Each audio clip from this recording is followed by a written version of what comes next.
Africa in general, even to this day, when people think on Africa, what do they think? What kind of people go to Africa? Well, safaris, do-gooders who are trying to fix Africa. And the third people are exploiters. But there is more to Africa. There is a real joy in Africa. But there is a poverty for sure. But it's also real people with real stories, with wonderful sights. It's not only wildlife. You just heard Henry Gold, whose life has been connected to Africa from the moment he saw the Ethiopian runner ABT043 win the marathon in the 1960 Rome Olympics.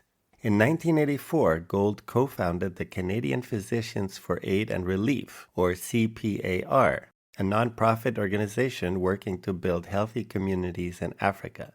During his time running CPAR, Gold became interested in manufacturing rugged, affordable bikes in Africa. Through a bit of accidental magic, this pursuit would lead Gold and his business partner to recruit 31 additional riders for a 4-month, 12,000-kilometer adventure from Cairo to Cape Town. Although Gold imagined the 2003 Tour d'Afrique as a once-in-a-lifetime journey, it would have a profound impact on the rest of his life.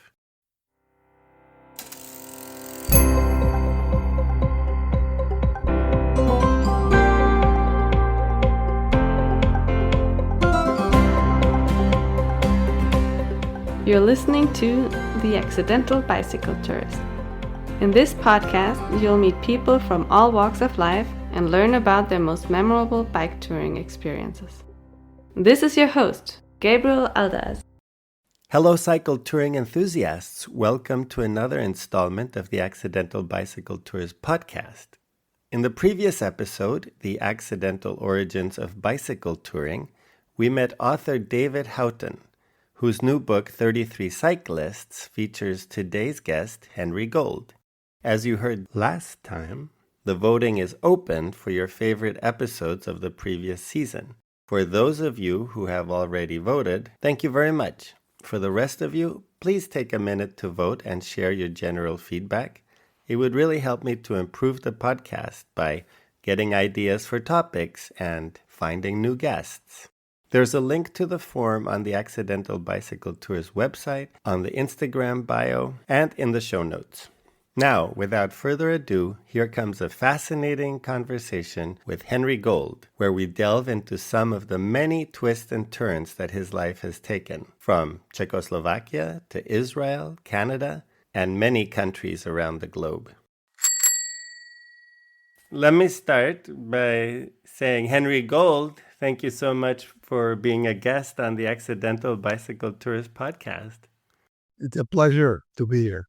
You are chapter 30 out of 33 in David Houghton's 33 Cyclists book, so that in itself is an honor. I know a little bit more about you than some of the other guests from reading this chapter. So I wanted to start off all the way back with your childhood in Czechoslovakia and how you got interested in Africa. Wow, that is actually a very fascinating story, how I got interested in Africa. I was, like many kids, obsessed with sports and loved being outside. I grew in a tiny little town, essentially a village. Outside at the time where kids were not supervised, where you were running around, you were kicked out of the house and you were told come home for dinner or come home for lunch. And if you didn't come home in time, you got screamed at. And I remember being a kid going skating in the winter in Czechoslovakia, and I fell in the river. The ice was thin. I don't know whether it was the beginning of the season, end of the season. I think it was the end of the season. And I remember running home wet. I had a bicycle at a fairly young age. I don't know, about 9 or 10. The old two-wheelers, single speed. When I was 11 years old, my brother was already studying in a big city and also loved sport. Košice is the city which has the oldest European marathon. Oh, wow. An African, ABT043. You ever heard of him? ABT043, the marathon runner? The son of a shepherd, ABT043 was born in 1932 in a small village in Ethiopia. As a young man, Bikila joined the Imperial Guard, an elite unit serving Emperor Haile Selassie. He didn't run his first marathon until he was 27 years old, but only a year later, he shocked the world by winning gold at the 1960 Rome Olympics. Bikila, who had decided at the last minute not to wear running shoes, completed the marathon in world record time. 4 years later in Tokyo, he defended his gold medal and again set a new world record. In 1969, a car accident left Bikila paraplegic. Still, he went on to compete in archery, table tennis, and even cross-country sled dog racing at the precursor to the Paralympics. Abebe Bikila died in 1973, his life cut short by complications from his car accident. 65,000 people attended his funeral, and Emperor Haile Selassie declared an official day of mourning. He was the first African who actually won a gold any medal in Olympics. And he did it in such a shocking fashion in 1960 in Rome Olympics. And I was a kid, as I said, I was obsessed with sports. Every sports, I knew who won gold medals and silver medals, etc. Any case, this runner came out of nowhere. Nobody heard of him. He ran barefoot. And he won by Olympic record in such a beautiful style. He was a sensation. In any case, a year later, he was coming to run this marathon in Košice. And my brother got tickets for me and him at the stadium. And we went to see it. And he put a spectacular show, the marathon runner. He came way ahead of everybody. And after he finished, instead of stopping, he went around and waving his hand. Waving at the crowd. And then went into the middle and started doing his stretching. And only then the second and third guy showed up. Fighting for second place, sprinting, and both of them, as they crossed the line, they were on the ground. They were just out. Yeah. I was hanging around the hotel in Košice where he was staying, and there were lots of kids.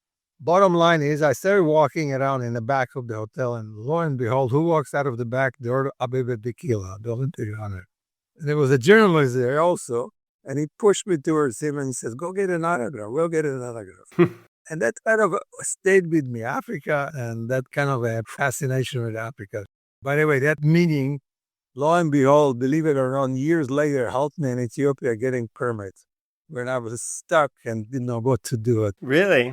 I was so frustrated. During the Ethiopian famine in 1984, I was there to work. I was trying to get permits for the whole team to go up north. The famine was happening.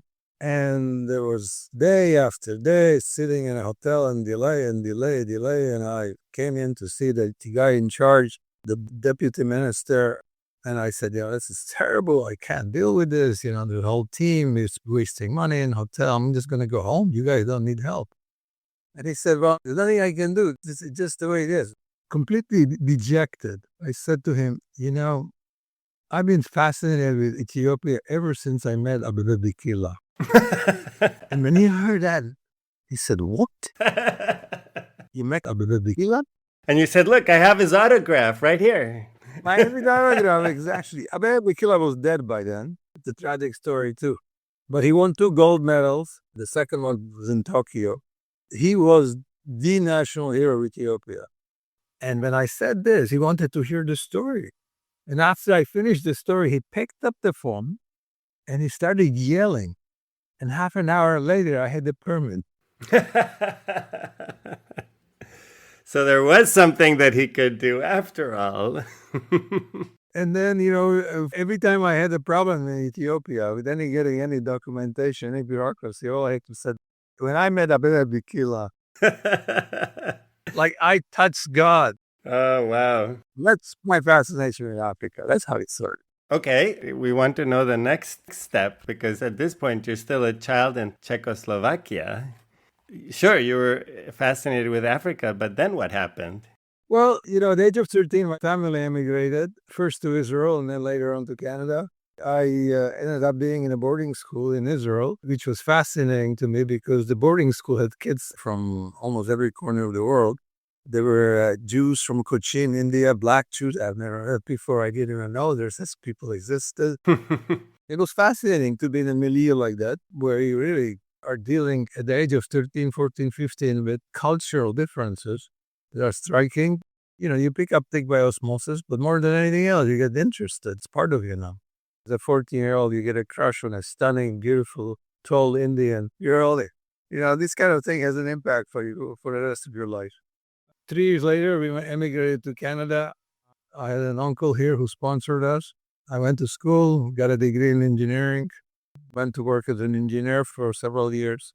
Then later on, I met a doctor who wanted to set up this aid organization to work in Africa. At first, I kind of didn't think this was for me, even though I had a fascination, but I just didn't think, he was the right individual to work with. But then later on, I convinced myself to give it a shot. And I ended up running this new organization from scratch for 9 years and working in several African countries. It still exists to this day. And what's the name? It was called Canadian Physician for Aid and Relief, CPAR. He was a physician, and his idea was to create kind of a version of the Médecins Sans Frontières, Doctors Without Borders. Mm-hmm. The first project was in Sudan. I went there and I was running the show there for a little while as kind of a Médecins Sans Frontières approach. But I came back and I said, well, I'm an engineer. This doesn't solve the problems. The key is rehabilitation. Make sure that you don't get into the hospital. And so we started changing our directions, and I think we got quite good at it. I had this crazy idea. It started right in 1993 when I was still running the NGO. I saw a lot of women in Africa, particularly in Ethiopia, carrying heavy loads. Africa needed for development this old, simple bicycles that India and England was producing during World War II. And what do they call them in England? I forget. In India, they call them heroes, hero bikes. It's basically a heavy two-piece, single-speed bicycle. This idea stuck in my mind. At one point, I actually managed to convince someone who had an MBA, and I got some funding, and we started doing a feasibility study of producing bicycles in Africa.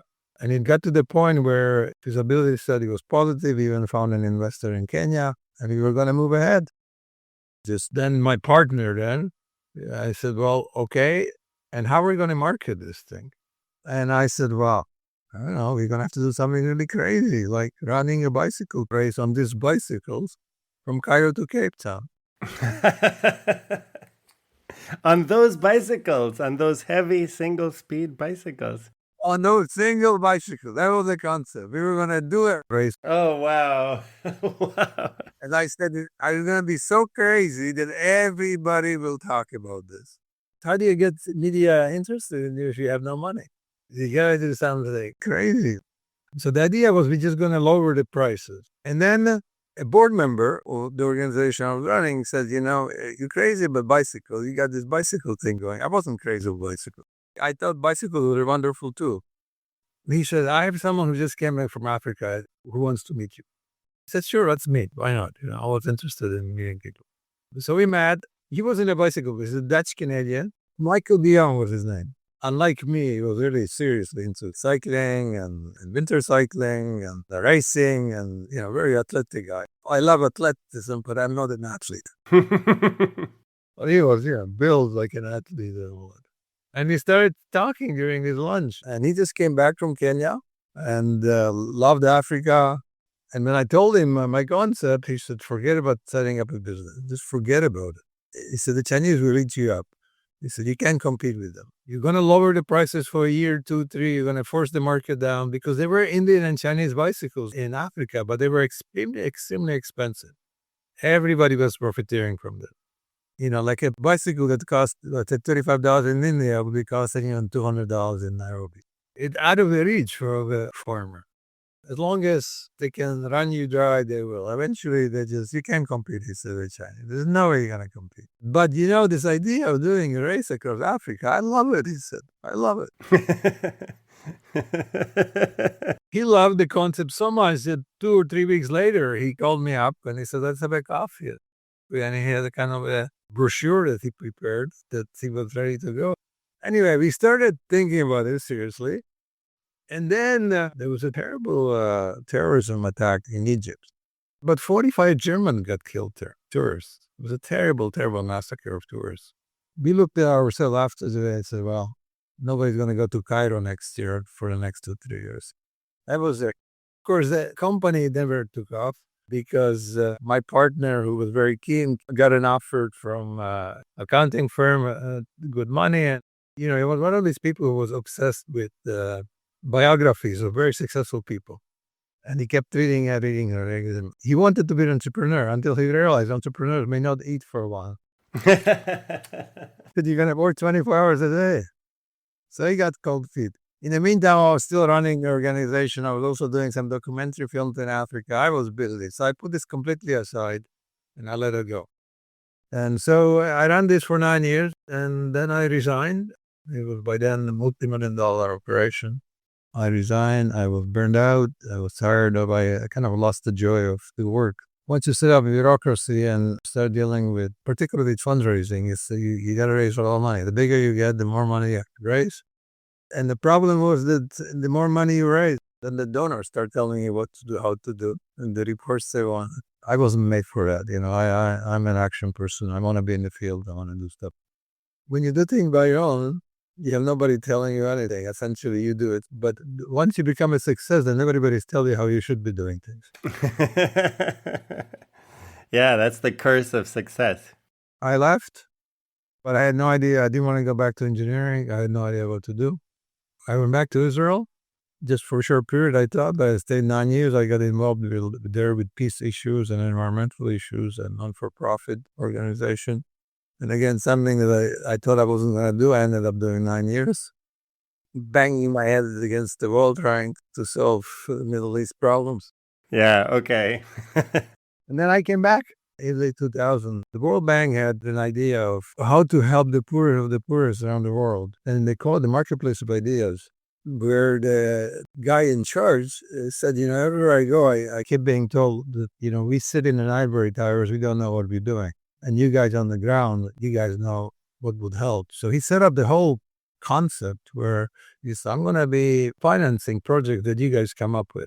And he created a competition, essentially, where he said, okay, pitch me idea. It started with 1 page, and if you went to the second round, 3 pages, and third round was 10 pages, 150 finalists. I pitched the project as well, trying to help the people in Botswana, the Bushmen. Well, they're the worst off group in Southern Africa. And I came up with this project, and it made it to the finals. They were going to choose 35 projects, and we all had to fly and make a presentation in Washington, D.C. And that's when 9/11 happened. And the project kind of eventually fell apart because of 9/11. And there I was. So what am I going to do now? I'm 50 years old. I'm burned out with making peace and making environmental projects, and I have no money. But I had this crazy idea when I was in Africa. The whole concept of doing Cairo to Cape Town was initially to publicize the bicycle we were going to manufacture that never happened. That's what makes you an accidental bicycle tourist. Exactly. I was going to say right at the beginning of our thing that I'm also accidental cyclist. Yeah, literally. It was all kind of one thing led to another. I kept in touch with Michael. Every year or two we had a phone call and saying, like, hey, what's happening? What are you doing? How is life? And then I came back from Washington at that time. And I said to him, Michael, I'm 50. I have nothing to do. My project fell apart. We kept talking about all this for years and years, and one day we were going to do this. I said, it's now or never. So are you in, are you out? And he said, yeah, let me think about it for a day or two. And then he said, yeah, let's do it. And that's how the Tour d'Afrique was born. Less than a year later, we were in Cairo with 33 people, at the pyramids, cycling. And by that, it became an independent company. It wasn't to publicize anything. The idea was we're going to run this thing once and let's see if we can make money out of it, if it has some sort of value. In 2003, actually, Tour de France was celebrating 100 years. Yes. So he said, well, can we create something that will last 100 years? Is there a fantasy or some sort? But you got to get the first one going. Can we even pull it off? I mean, most people were terribly, terribly skeptical, cynical. How did you recruit people? So we set up a website, and I had a friend, I still have a friend, but he's no longer doing what he used to do, who was working for the Globe and Mail, a very well-known journalist here in Toronto. I called him for a coffee. I said, Michael, how am I going to get a story out there? What do I do? I need to publicize this. I have no money. I live in the basement. I have no money. I can't pay for anything. Michael was a wonderful friend, and many, many times I pitched him ideas for stories, and he always humored me. Once in a while, he would use my idea for a story or something. But in any case, when I said I'm going to do this, he said, "What's the problem? I'm going to get you an article in the Globe and Mail." Globe and Mail, it was the New York Times of Canada. And I started laughing. Come on, Michael, how are you going to get me an article of something that hasn't happened? They said, "Henry, you don't understand. This is a great story. Henry, I'm going to get you on the first page of the Globe and Mail." I said, "Come on." Any case, he said, "When you're ready, call me. I'll come. I'll interview you, etc." So, a couple of months later, I said, "The website is ready. We're ready to go public." He came. He brought a photographer. He did his story. And he says, "Henry, you're going to be in a weekend paper, the big thing. They're going to be on a Saturday morning." I was skeptical. I had my experience with the press media before, I'm very cynical about it. In any case, I get a phone call about 10 o'clock in the morning, and Michael is on the line, and he says, "I'm so sorry. I'm so sorry." And I figured, the story was cut, as editors do. I mean, that was my expectation. And he says, "You're not on page 1, you're on page 4. Nice. In 24 hours, we had emails from Sydney, from Tokyo, and people were signing up. As we know, social media, at that time, it didn't exist. There were some negative responses. You don't know what you're doing. You're a charlatan. You never spend a day in Africa. Because you spend a day in Africa, you would never attempt this. You don't know what you're doing. You're going to take people. They're going to get all killed. They're going to be kidnapped. They're going to be all this. There were lines like this, which and everybody has something to say, but not all of them. But as I said, some people immediately signed up. I'm in. It was this article that got you exposure. That's right. Again, I had some experience with the media in the past, and we realized we had something going here. Once it was in the Globe and Mail, what the media does in those days anyway, it gives you immediate credibility. Yeah. So other media were easy to convince once it was in a known entity, like the Globe and Mail. So we approached English media. Since my partner was half Dutch, we approached the Dutch media. I think we even had a story in a German paper. And that's basically how it came. Then I begin to understand why it was a major story, because nothing like this has been done before. Nobody has actually managed successfully to cycle from Cairo to Cape Town. Really? Well, there are 2 or 3 people who made it, but had to put their bicycles on cars here and there on trucks. And part of the reason it was not done is just because there was always geopolitical issue. There were wars, there were famines. And we had the same challenge.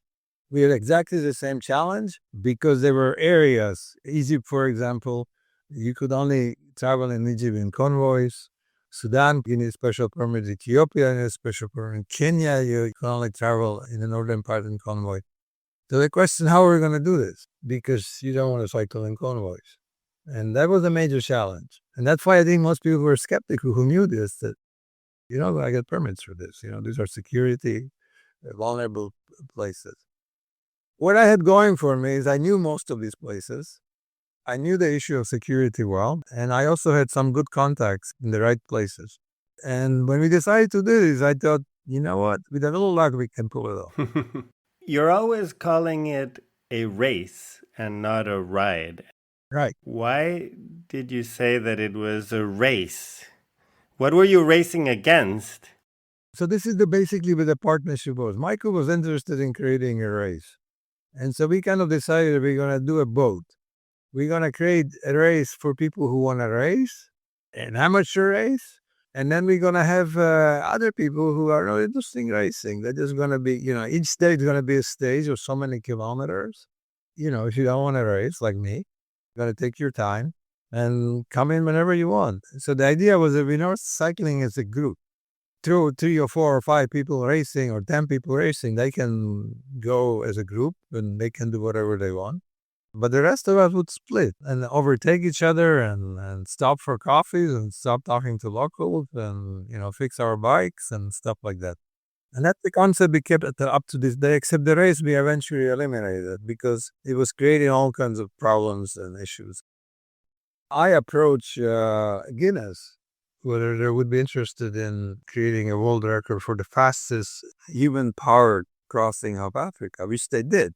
the Guinness Book of World Records. That's right. And they gave him certain rules that a person cannot get in a car, and it has to be continuous, and it has to be as a group. So it doesn't make any difference you're racing, because every day there would be a stage race, and you start as a group, but you're going to end up as a group, which was great. This is what I wanted. And we established this, and, and it took us 120 days, including all the rest days.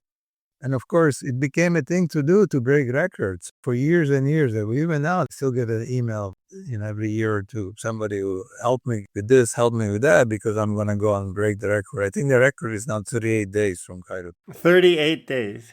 Yeah, but that's the point. Now you're going 18 hours a day. You're still hallucinating. What are you seeing of Africa? Hallucinations only. In other words, people who are doing these ultra difficult challenges and this and that, it's more about them rather than experiencing the area you're going to and getting the joy out of it and picking up stuff. As you mentioned, it's a huge challenge to be trailblazing your way from Cairo all the way to Cape Town. It may be hard to imagine now because bikepacking.com has a route that's published and it's a classic route, but back then it wasn't. What are one or two stories that really stand out? Something crazy that you had to overcome to keep moving and to still be able to get that Guinness World Record. In retrospect, I think that the craziest thing was just how I managed to get the permits that we could actually cycle without convoys. Mm-hmm. I recall, I think in day 4 or 5, we are in Egypt, cycling in a desert. They just built brand new roads, empty roads, no cars, because they were only allowing convoys, and the convoys were, I think, 1 in the morning, 1 in the afternoon. We had the roads to ourselves. You're going to Egypt, mostly, well, not all the way, but certainly to the desert part, there was a roads to ourselves, and all of a sudden you hear noise, the convoy is coming. And, there's like 30 buses going by you, pulled up with tourists, and they're looking out, and there's like every 2-3 kilometers, there's cyclists going by, nothing else there. I mean, it was surreal in a way, the whole thing. And I remember laughing inside. I'm laughing. I said, look at this, all stuck in the butts, and here we are. It was a great feeling. It was some similar feeling, of course, in northern Kenya, but again, a convoy, except there's the so-called Trans-Africa Highway. In northern Kenya in those days, it was volcanic rock. And we were cycling on this for 4 or 5 days. We're doing, 60, 70 kilometers a day because that's all you could do. I hope that your bicycles were more modern machines and not these. Oh, yeah. Okay. Yeah. Okay. Yeah. No, the whole idea died. The way you're telling it, I wouldn't be surprised if you decided, we thought the challenge would be greater if we were on single speed bicycles. No. Everybody brought their own bike. Oh, good. Okay. Some people brought mountain bikes. There were some people who brought regular bikes and suffered for it. I had a kind of a modified bike that my partner actually suggested, and it worked. It wasn't a mountain bike, but it was a hybrid of a sort that we put together. It gave me an opportunity to do what I could without being a mountain bike. In other words, I could get to the terrain without being on a mountain bike. And were you camping in the evening? Yes, the whole thing, starting from Cairo till the last day, we camped. Even when we were in the big cities, we would either camp in a golf course or wherever we could find a spot where they let us. In Addis Ababa, for example, there was a big Gion hotel, used to be the palace of the emperor. The hotel was there, but they let us camp in the grounds. Again, it was so new and so phenomenal and so inviting to many people that they let us do stuff that no way they would allow today. They'll all use their bathrooms and stuff like that. 35 tents sitting on the ground of a 4-star or 5-star hotel. No way. Right. Did you have any problems at the border crossings? Because I'm having just trouble imagining that everywhere it would be smooth at the borders. What I tell young people about life in general, when people are struggling and don't know careers, I tell them, just don't worry about things. Just do whatever you feel like doing at this particular point. Even things you don't feel like doing, if you have no choice, do it. Because everything in life, you never know how it's going to help you. You think this is crazy, you're washing dishes, and the next thing you know, there's someone beside you who's washing dishes will be a contact for something that you have no idea how it's going to help you in life. Now, what am I trying to tell you? I worked in Africa, and I made contact with people. And I learned, being a Jewish kid in an anti-Semitic society in Czechoslovakia, a Holocaust survivor, parents, you learn a trick how to deal with people, how to learn, how not to antagonize anybody. When I was a kid, both the Catholic and the Protestant priests would meet in our home to play cards. This is when Catholics still didn't marry Protestants in a small village. Bottom line is, it's all about people and the people you meet and how you deal with it. And I realized that you always have to do your homework. Why was our project in Africa successful? Because before we started the project, I befriended all the power structures in the area, from the Secret Service police to the mayor of the city to the richest guy in the city. I went around drinking a lot of coffee and a lot of alcohol to befriend all of them and telling them and asking them for their opinion. What do you guys think? How should we do this? What should we do? Etc., etc. So that they knew who I was, they knew the organization. They were not threatened. We didn't come up with our own ideas. We came up with our ideas, but modified them. They got to say, this wouldn't work, Henry. You got to do it this way. By becoming a friend, then they start asking you for favors. The guy in charge says, my son, I would like him to get a degree in Canada. Help me or help him. Get him the application form. How do I go about it? He didn't ask for money. Mm-hmm. Bottom line is, how did we get through the borders? I used the contacts. If I didn't have the contacts, I would basically go and make them. In other words, I flew to Washington, D.C. to meet the Mozambican ambassador. I said, listen, we're planning to do this. I want you to be aware of it. It hasn't been done before. There's going to be all kinds of challenges. I want you guys to be aware of this. I'm bringing in 33 people from 12 countries. The whole point of this, I said, was to show that you can do stuff in Africa. It's not about war. It's not about famine. It's not only about animals. There are other things in Africa to enjoy, and I'm going to show this. He said, Henry, don't worry about security. Don't worry about borders. We're going to help you. It's in our interest. In fact, we're going to compete with each other to make sure nothing happens to you. Because this is in our interest to show that you can actually do this, that you can come and bicycle in Africa. You're not going to die from starvation. At the end of this whole little speech that he gave me, he said to me, but Henry, you know us. We make promises we can't always keep.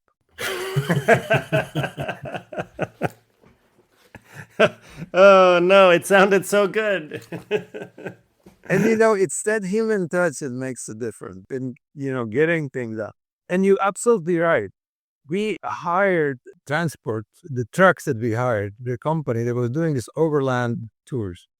And, they would have to cross between, let's say, Nairobi and South Africa. They had to cross 4 or 5 borders. And the guy was very experienced doing this part anyway. And when we saw us crossing the borders, he said to me, I've never seen anything like this. I've been doing this for years. I have never seen anything like this. As soon as we came to the border, they already had the phone calls. We were going through. The soldiers were handing you food bags as you cycled past. So that's the thing. We did the homework. Okay, yeah, that's a good answer. Hey, if you're prepared, everything can run smoothly. That's a very important point. You reach Table Mountain in Cape Town, and the tour is over.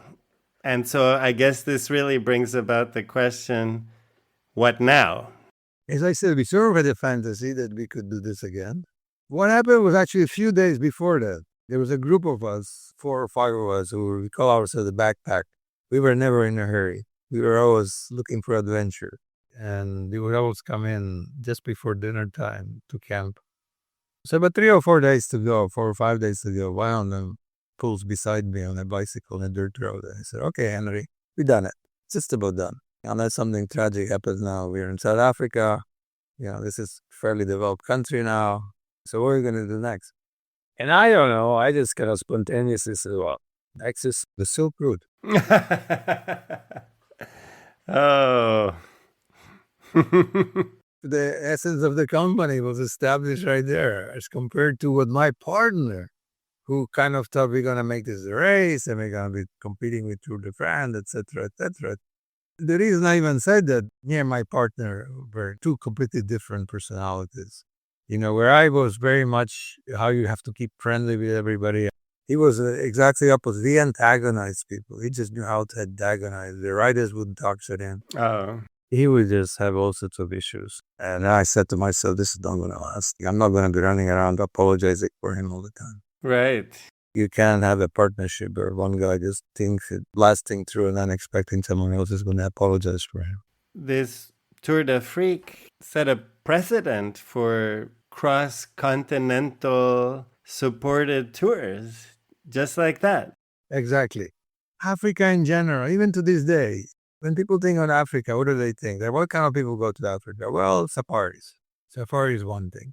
Do-gooders who are trying to fix Africa. There was the image of Africa as wars and famine, drought. So that's the second group of people who goes to Africa. And the third people are exploiters. What I mean by exploiter, businessmen who come in, I can corrupt whoever I have to corrupt so I can get the diamonds out of there, or whatever it is. Those were the three type of people that would go to Africa. There is more to Africa. There is a real joy in Africa. There is a poverty for sure. But it's also a real people with real stories, with wonderful sights. It's not only wildlife. There's a lot of this. It's wonderful music, culture, etc., food. My concept was exactly, let's bring people here and show them nothing to be afraid. It's other images of Africa. So that was part of what I wanted to do. And I think by that, we literally established the fact that people, at least some people, stop freaking out, thinking, yeah, I can cycle. He can do it. I can do it. And we did the same thing on a Silk Route, because Silk Route was another challenge like that. Going through all the stands, people were intimidated. I was told by a journalist, a friend of mine, a war journalist, who said to me, Henry, you're really crazy going through the stands. You're really crazy. After I did Africa, I said, what are you talking about? I just went to scout it. So, the images people have are not real. The first tour was in 2003, and then was it in 2004 that you were scouting for the Silk Road? No, so the next one, actually, we decided, I was now going through all kinds of difficulties with my partner. I was very hesitant to continue, but I convinced myself, maybe I learned some lessons, we're going to do it again. So we decided to do Tour d'Afrique again. While I was thinking about it, actually, he went home. I took 6 weeks off. People started registering. We already had like 30 people or so registered, 20 people. And things looked like, well, I thought, okay, maybe he's learning his lessons. Maybe we can make this work. So I got, okay, let's do this again. And then during that year, I realized this is going to be a big problem. And in fact, the idea was that he was going to lead half the tour and I was going to lead the second half of the tour. Well, it turned out that he couldn't do that and things started falling apart and we had a big fight. And so in the middle of the second year, I said, I have an obligation to the people we have registered. We're going to run this tour and then it's going to be over. I'm going to shut this company. I can't deal with this anymore with him. But again, we started the negotiation process and nothing was happening. In the meantime, I thought we will do a European tour that could make us a lot of money. I thought of the Orient Express. I thought this is an easy tour, we'll do it and we'll do that one and we'll make money. Well, we didn't start marketing that tour at all. And he stopped coming to the office and, I was running the show by myself. It was already year 3, actually. We had a client who died of a heart attack in Sudan. He wasn't actually cycling. He was actually in a vehicle and he got a heart attack. He just wasn't feeling well. He decided to get in the vehicle and he got a heart attack, massive heart attack. The medic was right beside him and 20 minutes later we managed to get him to hospital, but he was dead. Oh, wow. When the Swiss guy got a heart attack in Sudan, my partner all of a sudden realized that if this goes to court, he's in big trouble. Oh. Because he basically stopped working. He just tried to exploit me. For years, stopped coming to the office. And whenever I asked him, what are you doing? I said, well, I'm trying to sell a company. Okay. He literally agreed. On the day the guy died, he agreed, I'll sell you the company right now. Oh, my God. And then, so a week later, we announced the European trip. And we got a small group of people doing it. So but that's the origin of the Orient Express. That was the second trip. And then after that, I started scouting the Silk Route. That's how it went. So it's a little bit convoluted, this story. At some point, you expanded to India as well. The whole concept of cycling India was not my idea. I was actually very intimidated by India just because I said, 1.2 billion people, where are you going to cycle? Crazy. How can you cycle? Well, of course, I knew nothing about India. I was so surprised that my team scouted such wonderful routes. that most of the time there were very little traffic. The whole of India is just such a fabulous experience, adventure. Now, Henry, the chapter in David's book that you appear in, it's called Under the Elephant's Foot. Do you think that's your craziest experience bicycling, or just the most famous one? Look, it's one of those things that happens in life, totally unpredictable, unexpected. I'm very, very fortunate to survive, and I think actually it improved my life because the injuries I had, I essentially recovered from them. I say essentially because you never recover completely. I certainly went back to my normal life. Puts a perspective on your life, what you're doing, how you're doing, how you're treating the people around you. It just makes you realize how precious life is and how quickly in 2 seconds everything changes. Yeah. So can you tell the story? What happened? We had this trip that started in Agra at the Taj Mahal, and we were going to Kanyakumari, which is the southern tip of India.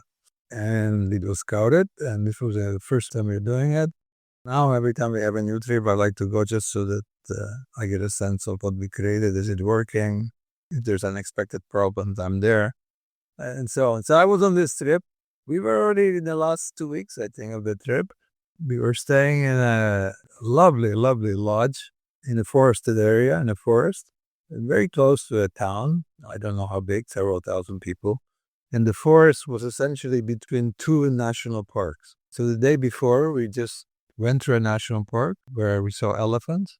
We were told to stay as a group, a small group, he said, because the elephants now are quite, what's the word? They were not at peace. They were restless or hostile or... Yeah, there's a lot of conflict in India between the elephants and the farmers. You know, the encroachment on wildlife is a very serious problem, not just there, everywhere in the world. Anyway, but we were now not in the national park. There were no signs for wild animals or anything at all. And we were going to cycle in the afternoon again. So we were between two national parks. We were cycling, and we were going to go into a national park where, again, there were elephants. Got up in the morning. I was what we call a sweep. I'm the last rider. And so people get out from the hotel and started cycling. We had an American rider who had some issues with her bicycles. So she was struggling. So when I was ready to leave, she was still there. So I went to see what's happening. Everybody else was gone by then, including the vehicles. So I helped her with whatever she was struggling with. We got on the road. We cycled about 5 kilometers from the lodge on kind of a paved road. I say kind of, it's 1 lane or lane and a half road in rural India. Very little traffic. Every once in a while a car would go by. But anyway, we were 5 or 6 kilometers into this route going on a little uphill. So she was about, 25, 30 yards ahead of me. I was behind her. And then another 100 yards or so ahead of her, hard to know because it's distance, an elephant with 2 young ones crossed the road. I was actually very excited because this woman was with me in Africa a few years before that. And we have a section in Africa, in Botswana and Namibia, we call the Elephant Highway. And you call it Elephant Highway simply because there's a lot of elephants there. And just about everybody sees an elephant sooner or later on this particular route for a few days. And that's not a national park. It's just a lot of elephants crossing, minding their own business. And so I've seen elephants. I've been comfortable with animals in general, and I'm not a panicky person. So we see an elephant crossing, and I was very excited for her because I said to myself, well, there you go. You never saw an elephant in Africa, but here you are in India. Now you're seeing elephant while you're on a bicycle. So that got me all excited. Anyway, she kept going. I kept going because the elephant didn't pay any attention to us. But a car came by and kind of honked at the elephant. You know, people want a reaction from wildlife. You know, you can go to the zoo, how they're trying to get wildlife to do something. Anyway, passed by, didn't think much about it. But I made a point in my mind because I was interested to see if, as I get closer, where I'm going to get the peak of the elephant. And I said to myself, well, this is the spot, roughly. So the elephant is either way gone, I can't see anything, or I missed the spot. I just miscalculated. That's when the elephant came charging. Literally just burst through the trees, coming in full speed. I don't know if you've seen an elephant running, but they can run. So I had to make a quick choice. What do? I thought, well, because I'm going uphill, I'm not a strong cyclist, period. I can't escape going ahead. So I thought, well, maybe if I can make a quick, sharp turn, I can go get a momentum and get away from him or her. And so I tried that. As I said, it's a very narrow road, and I couldn't get off the road. I had to make it in the pavement because there was a 6-inch drop. And I realized if I get off it, I won't get on it. And so I made a very sharp turn, but of course I fell. When I fell, I had to sort of think, well, your brain takes over. We all have different variety reaction, what to do. Some people freeze. In my case, I said, okay, I got to get into the forest and zigzag into the forest. That way, maybe I can slow down the elephant. The elephant was coming at me in one kind of an angle, and I decided to run almost towards him, but in an angle, so he had to slow down to make a sharp turn. And this is the one day, but I could have outraced Usain Bolt. The adrenaline was obviously flowing very, very much. But anyway, I started running towards the forest. And it kind of worked. My strategy worked because I heard the elephant behind me crashing the bicycle, stepping on a bicycle. And so I sort of congratulated myself that I had managed to slow him down. And then I managed to get into the tree line. And I said, okay, now I got to start zigzagging. As soon as I made a turn, I felt something grabbing me by my ankle. It was a trunk of the elephant, caught up in me, grabbed me by the ankle. And I was in the air. Landed on my side. And then I sort of thought, what they teach us here in Canada, when you come across a bear, go into a field position and play dead. And then the last thing that I remember was that I hear the helmet cracking as his foot is going on my helmet, stepping on my helmet. For that point, you always hear stories that your life goes through your head, your pictures, and I don't know, saying goodbye to everybody, whatever. I had none of this. I thought, this is very interesting. What happens next? And then I either lost consciousness or the brain simply doesn't want to deal with the painful stuff. Because by the time I came to, which could have been a minute later, 30 seconds later, 2 minutes later, I don't know. I'm flat on my back. I see just the back of the elephant disappearing back in the bush, and I'm literally flat on my back. Now I started kind of moving my eyes around and figure, okay, what do you do right next? I just went 3 months before that in wilderness rescue training. So I kind of had it on my head trying to measure, to assess what's working, what's not working.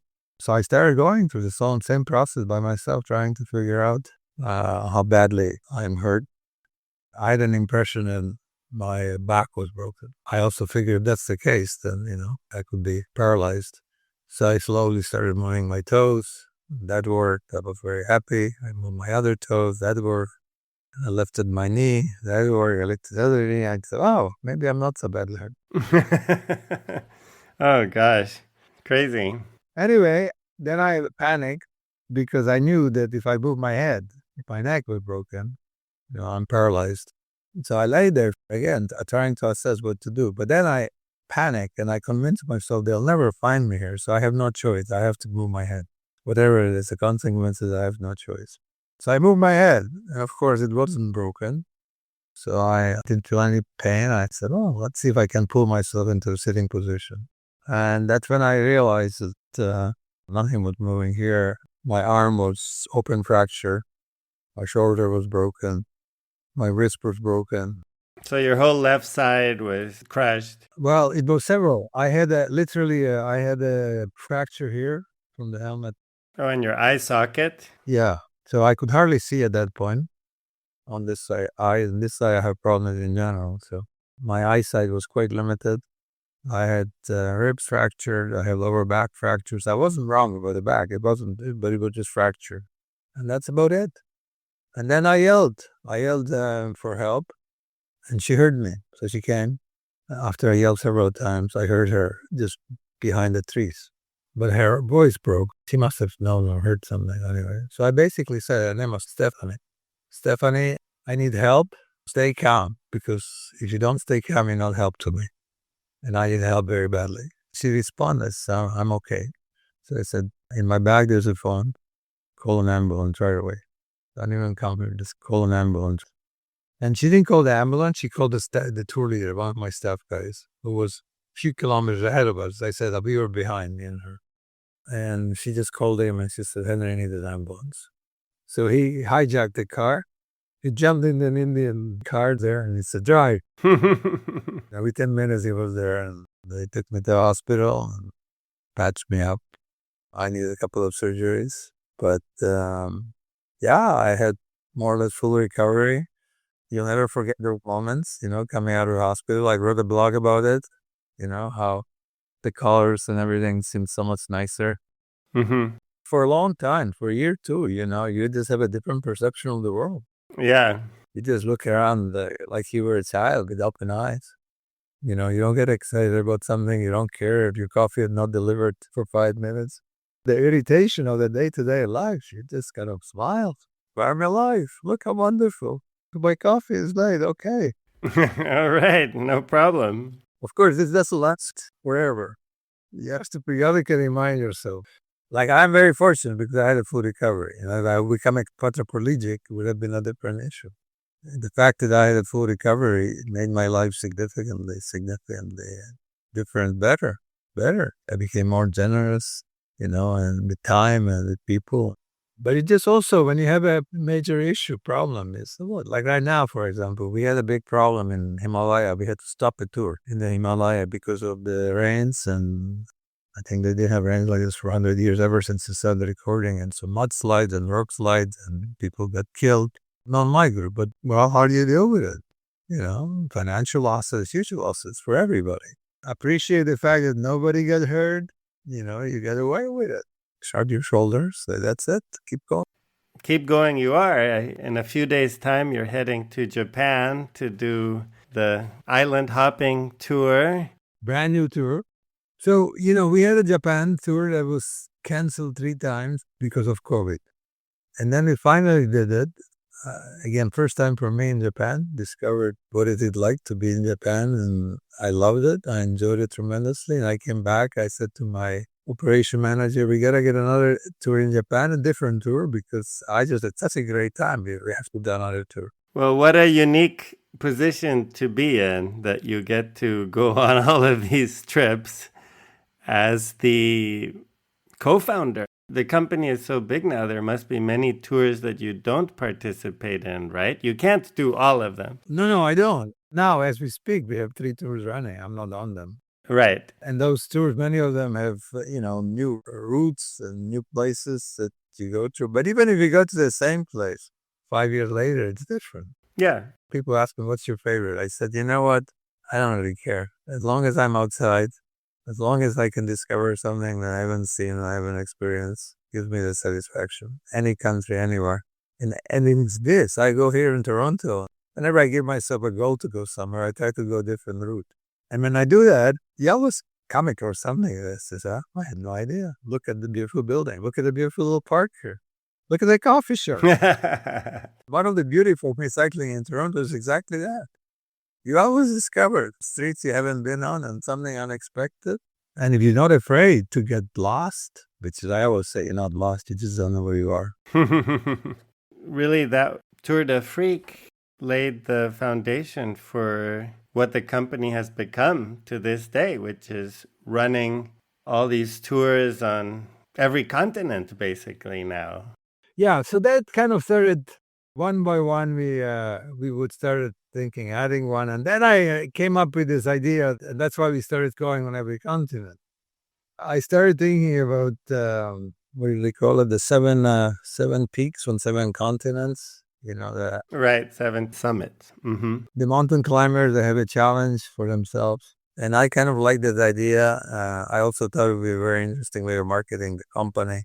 And so we decided we will try to do across each continent, create a tour. That created a challenge of itself because Antarctica cannot be really crossed on a bicycle, but we actually thought we could. Oh, really? Yeah. Oh, my goodness. We were thinking of doing it with, well, not crossing it, we're doing part of it on fat bikes, on the fat bikes. Oh, wow. There's even a video you could see if you try doing it. There's a video in our channel. Okay. But it fell apart because the idea wasn't sound. All our tours are basically organized and marketed and implemented by ourselves. We don't go hiring people. We may hire locals, vehicles, and stuff like this. Antarctica, that's not doable. There's one company who has a monopoly. And, when we were negotiating or when we were trying to do this thing off the ground, the price kept going up and up and up and up and up. And at some point I realized the only people who can do this are super multimillionaire. And I come from a background of dealing with the poorest of the poorest. I have now, frankly, I don't do well with them. People who know me well. That's, you have a problem, solve it. Don't ask Henry, solve it. So we didn't do that. Anyway, bottom line is we had this 7 epic concept, which is going to be 7, big trips. We had a trip crossing Australia, Transoceania, we called it, cross Indonesia and Australia, South America, North America, and so on. And that was the 7 epics. It didn't take off. It didn't work. But in the meantime, we had all these wonderful trips. Have you participated in all of these? I have done most of it. But even in Africa, there are 2 or 3 emergency days where I had to get off the bike and deal with whatever issues. People crashing in a hospital, stuff like that. Our original South America trip, I did it, but it wasn't top to bottom. It was kind of a J. It started in Rio de Janeiro and ended up in Quito. And I had a staff member who thought this was a much better idea than doing it in north to south or south to north. That didn't work very well. People were not interested in that very much, even though it, as a bicycle tour, was great. It's like the Cairo to Cape Town. There's the concept that sticks. And there are people who sign up from year to year. And when I tell them, well, we can't go to Sudan, Ethiopia, they cancel because this is to them. It's now become such a concept. I have to do this every inch. I have to do it from top to bottom. So the J concept in South America didn't work very well. And then when Colombia started getting, in the peace process, we sort of took a chance and thinking again that they're going to sign a peace agreement sooner or later. And they set up this Colombia trip. And we were the first organized group to literally cross Colombia on a bicycle and all the way down to Ushuaia. So as I said, I did the J trip.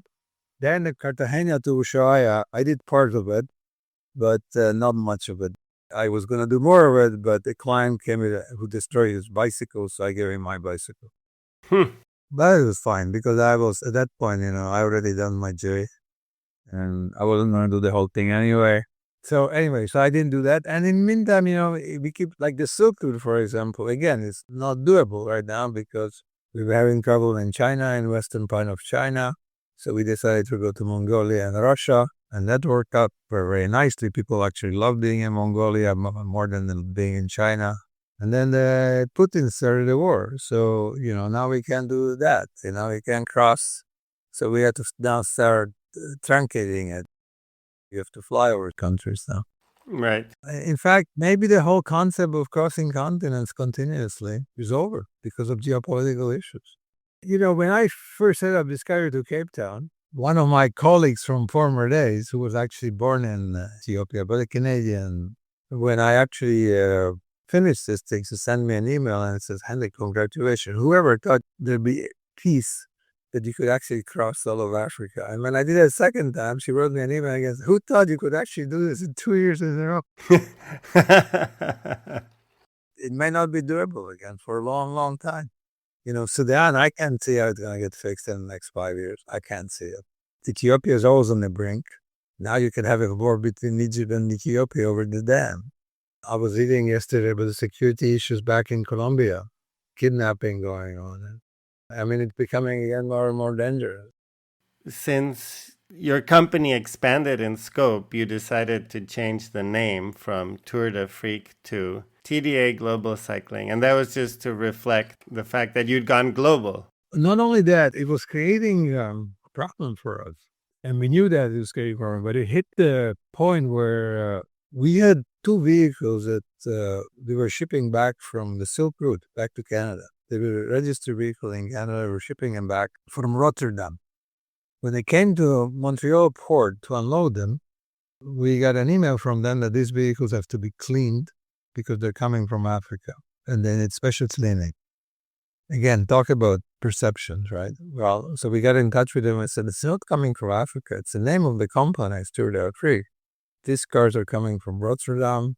They just went through Europe. They've been cleaned in Rotterdam. They went through all the standard procedures. No, these cars need to be cleaned.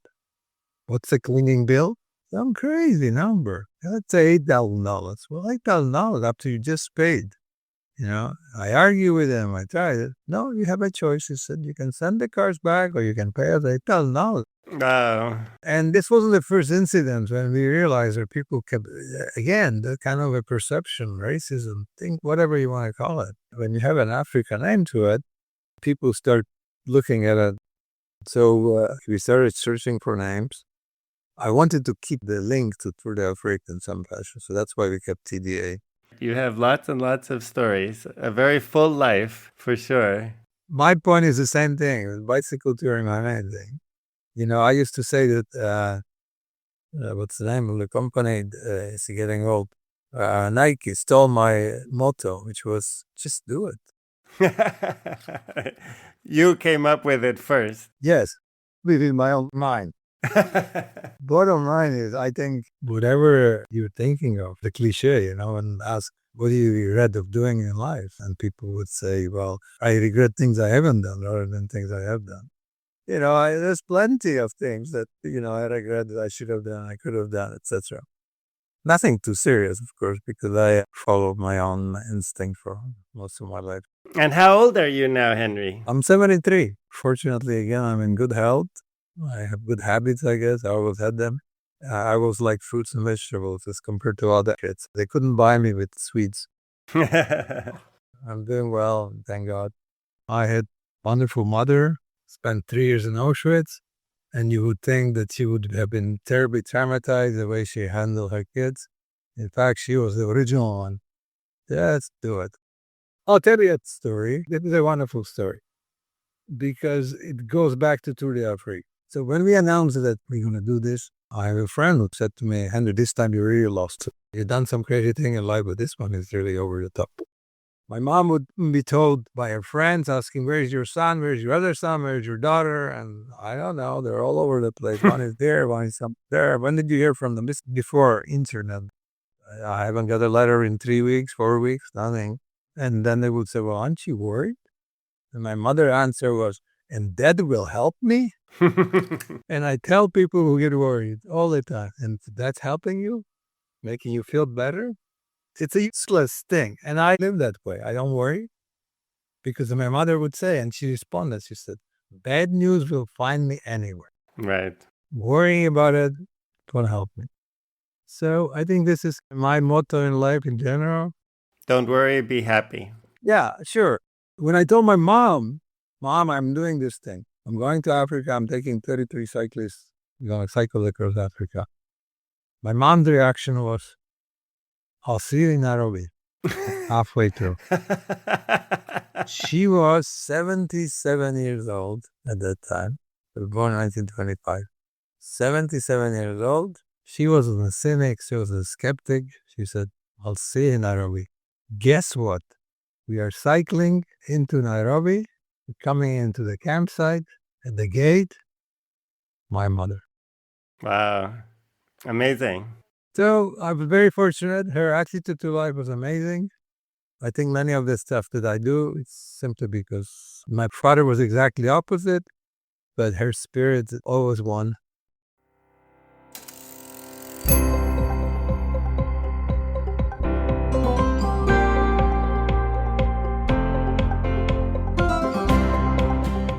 The transcript for this episode is available on the Accidental Bicycle Tours website. I welcome feedback and suggestions for this and other episodes. You'll find a link to all contact information in the show notes. If you would like to rate or review the show, you can do that on your favorite podcast platform. You can also follow the podcast on Instagram. Thank you to Anna Lindenmeyer for the cover artwork and to Timothy Shurtell for the original music. This podcast would not be possible without continuous support from my wife, Sandra.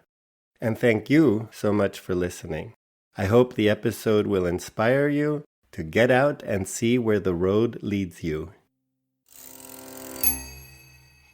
I'll get the exactly correct version. How does that sound? Yeah. Well, at least my version anyway. Well, you were there. We go through life creating our own stories. Some of it may even be true, right?